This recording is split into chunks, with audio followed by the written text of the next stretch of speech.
ঢাকার প্রাণ, ঢাকার ইতিহাস আর ঢাকার অস্তিত্ব সবকিছুর সঙ্গেই জড়িয়ে আছে বুড়িগঙ্গা নদী। কিন্তু জানেন কি এই নদীর নাম কেন হল বুড়িগঙ্গা? আজকের ভিডিওতে জানব সেই চমকপ্রদ ইতিহাস।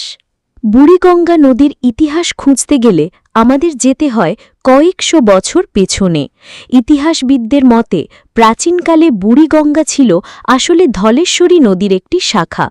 এই নদী দিয়েই মোগল আমলে ঢাকা শহরে ব্যবসা বাণিজ্য জমে উঠেছিল। নামকরণের বিষয়ে বিভিন্ন জনশ্রুতি রয়েছে।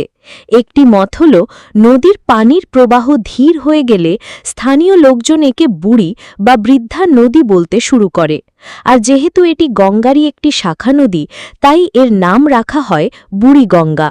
আরেকটি জনশ্রুতি অনুযায়ী প্রাচীনকালে এখানে এক বৃদ্ধা সাধ্বী থাকতেন। তার নামের সাথে নদীর নাম জড়িয়ে যায়, আর সেই থেকে নাম হয়ে যায় বুড়িগঙ্গা।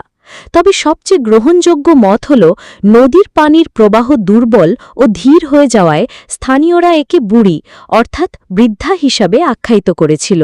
আর যেহেতু এটি গঙ্গার সঙ্গে যুক্ত ছিল, তাই নাম হয় বুড়িগঙ্গা নদী।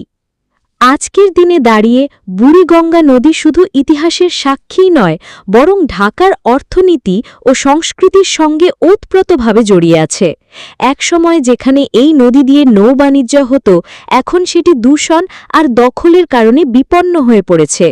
তবুও ঢাকার মানুষ যখন বুড়িগঙ্গার নাম শোনে, তখন এখনও তাদের চোখে ভেসে ওঠে ঢাকার শেকড় আর পুরনো দিনের স্মৃতি। ইতিহাসের সাক্ষী এই নদীর নামকরণ যেমন আকর্ষণীয়, তেমনি আমাদের দায়িত্ব এই নদীকে আগামীর জন্য বাঁচিয়ে রাখা। ঢাকার প্রাণ, ঢাকার ইতিহাস আর ঢাকার অস্তিত্ব সবকিছুর সঙ্গেই জড়িয়ে আছে